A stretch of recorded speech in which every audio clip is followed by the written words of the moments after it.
The price of everything. Do you know what it's like to feel everything and nothing at the same time? I'm standing in the ruins of Mount Wundagore, surrounded by rocks that should have killed me, breathing air that tastes like copper and regret. The Darkhold is ash. Every copy across every universe burned, obliterated, erased like it never existed. And I'm still here, still breathing, still cursed with consciousness when all I wanted was silence. Death won't take me. I've tried. God knows I've tried. But chaos magic doesn't die. It transforms. It reshapes. It endures. Just like me. The girl who survived a Stark missile. The woman who survived Thanos. The witch who survived herself. But surviving isn't living. It's just continuing. One breath after another, carrying the weight of every choice, every victim, every reality I shattered in my desperate search for something I lost the moment I was born. Let me tell you about the cost. Not the body count, though we could spend lifetimes cataloging the dead. I mean the real cost, the price you pay when you have the power to remake reality, and the wound deep enough to make you use it. I remember my childhood in fragments now. Snapshots of normalcy before the war came. Pietro stealing pastries from the market, his speed already manifesting in ways we didn't understand. Mother humming while she cooked. Father reading newspapers and muttering about politics I was too young to comprehend. We were poor, but we had each other. That was supposed to be enough. It never is, though. Is it? Enough is a word people use when they still have something to lose. The missile changed everything. But not in the way you think. Yes, it killed our parents. Yes, it trapped us in rubble for 2 days. But the real change happened inside me. During those 48 hours, something broke. Or maybe something woke up. I felt it even then, this humming beneath my skin. This sensation that the world was thinner than it appeared, that reality was just a suggestion I could choose to ignore. Pietro held my hand and told me stories to keep me from screaming. He talked about the future, about getting out, about making the people who did this pay, and I listened. But I was also somewhere else. Some part of me had slipped through the cracks of the world and touched something vast and old and hungry. The experiments at Hydra didn't give me power. They just unlocked what was always there. The Mind Stone saw something in me, recognized a kindred force. Infinity meeting chaos. The universe's order touching its opposite. And when that yellow light poured into me, when Strucker's machines tore my mind open, I saw everything, every possibility, every timeline, every version of myself across infinite realities. I saw the Wandas who died in that bunker, the Wandas who never got powers, the Wandas who became monsters so thoroughly they burned their universe to ash. And I saw the Wandas who got their happy ending. Those are the ones that haunt me most. Because in this universe, my universe, I got power. I got revenge. I got to watch Ultron promise us glory and deliver apocalypse. I got to feel my brother die.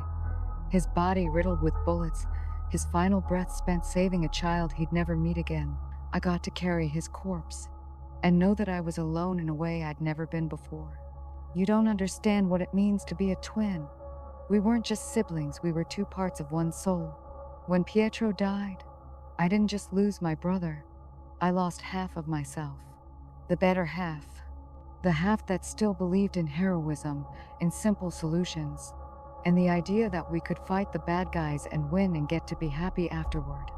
I tried to fill that hole with purpose. Joined the Avengers, trained, fought, smiled when they took photos, let them believe I was healing. But inside, I was a black hole, collapsing inward, pulling everything toward the void Pietro left behind. Then Vision happened. Beautiful, impossible Vision, who saw me having a panic attack in my room, and instead of offering platitudes, he asked if I wanted to talk about the philosophy of grief. Who made paprikash because he'd read it was a Sokovian comfort food. Who sat with me in silence when words were too heavy. I didn't mean to love him. Love felt like betrayal, like I was replacing Pietro, like I was choosing to move on when my brother was frozen at 26 forever. But Vision was patient. He waited. He existed beside me without demands, without expectations. Just there, solid, real. And slowly, I let myself feel something other than rage and emptiness. I let myself imagine a future, a life.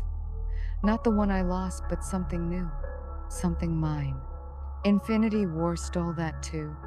They always frame it as a choice I made, as if I was the hero who sacrificed her love to save the universe. But that's not how it felt. It felt like being torn in half again. It felt like the universe looking at me and saying, "You don't get to keep anything. You don't get to be happy. Your purpose is to lose." I killed Vision myself, poured chaos magic into the Mind Stone while Thanos' army tried to stop me. I looked into his eyes and he told me it was okay, that he loved me, that this was right. And I believed him because I had to. Because if I didn't, I'd stop. I'd let the universe burn just to keep him. So I did it. I murdered the man I loved, felt the stone shatter, felt his consciousness dissolve, felt my heart stop beating even though my body kept living. 5 seconds later, Thanos reversed time, brought Vision back just to kill him again, made my sacrifice meaningless, made my grief a joke. I think that's when something in me fundamentally broke. Not the snap, not turning to dust, but that moment when I realized the universe would take everything from me and not even have the decency to make it matter. When I came back 5 years later, no one understood. They'd lived those years. They'd grieved, processed, started healing. Steve got his dance. Tony got his daughter. Clint got his family back. Thor found his purpose. Even Bruce made peace with the Hulk. And me? I came back to a world where Vision was still dead, where Pietro was ancient history, where everyone expected me to be fine because, at least you're alive. But I didn't want to be alive. I wanted to be whole. And I was so tired of pretending I could be both. Westview was an accident. I need you to understand that. I didn't wake up and decide to enslave a town. I drove to the empty lot where Vision bought us land, where he wanted to build us a house, where he imagined us growing old together even though he couldn't age, and I'd watch him stay perfect while I withered into nothing. Standing there, staring at that empty plot, with the deed in my hand, and the weight of every loss crushing my chest, I just broke. The magic exploded out of me. Chaos, magic, in its purest form, reality bending to emotion, physics surrendering to pain. And suddenly he was there, Vision, alive, whole, looking at me with confusion and love and asking if I was all right. And I was so tired of being strong, so tired of carrying everything alone. So I said yes, I'm fine. Yes, this is real. Yes, let's go home. Home. I built us a home. And then I built more. A whole town. A whole reality. Where we were happy, where I was pregnant, where we had neighbors and dinner parties and problems that could be solved in 30 minutes with a laugh track. I knew it was wrong. Some part of me always knew. I could feel them screaming inside my illusion, trapped in roles I forced them to play.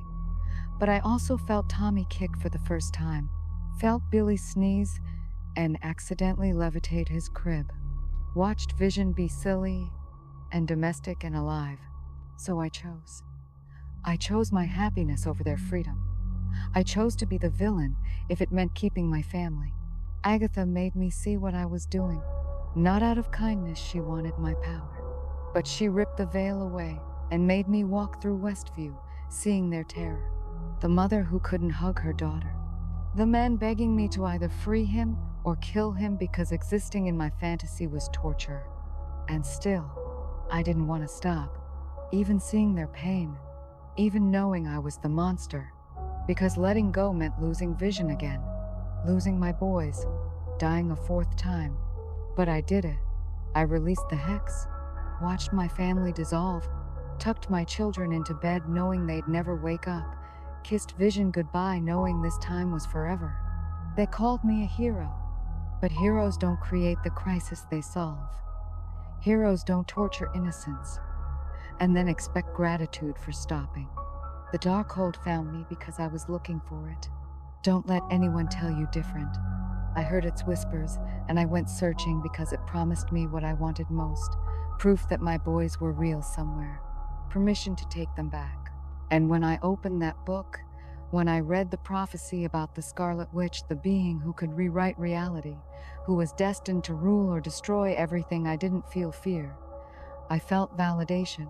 Finally, someone understood. Finally, my power had a purpose beyond loss. The book lied, of course. Or maybe I lied to myself using the book as excuse. It showed me universes where Tommy and Billy existed, where they called another Wanda mom, where they were happy and safe and real. And I decided that was enough, that I deserved them, that any cost was acceptable if it meant being their mother. I became the thing that hunts across dimensions, the devil in the multiverse. I killed Steven's variants, slaughtered the Illuminati, hunted America Chavez like prey, dreamwalked into another Wanda's body, and terrorized my own children. My children. That's the joke, isn't it? They were mine in every way except the one that mattered. I didn't raise them, didn't soothe their nightmares or teach them right from wrong. I was the nightmare. The wrongness, the violation wearing their mother's face. When Billy looked at me with terror and said I wasn't his mom, that his mom would never hurt anyone, I saw myself clearly for the first time since Pietro died. Not the victim, not the grieving mother, but the monster, the thing that takes and takes and takes, justifying every atrocity with pain. I destroyed the Darkhold, every version, across every reality. Not to save the multiverse, though that was a happy accident, but to save myself, to stop the cycle, to finally let go. Mount Wundagore fell on me like judgment, like relief, like the ending I'd been chasing since Sokovia. But chaos magic doesn't die, and neither do I. So, here I am, still breathing, still cursed, still carrying every sin, every victim, every choice. The girl from Sokovia who became a weapon, a hero, a villain, a cautionary tale. And the worst part?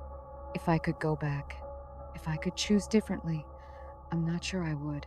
Because those moments holding Vision, hearing my boys laugh, feeling whole even if it was a lie, they were worth it. They were worth everything. Even this. Even being the monster. Even knowing I'll carry the weight of what I've done until chaos magic finally, mercifully, forgets how to keep me alive. I am Wanda Maximoff. I am the Scarlet Witch. I am the woman who learned that having everything means losing everything. And I would burn the world again for one more day of feeling whole.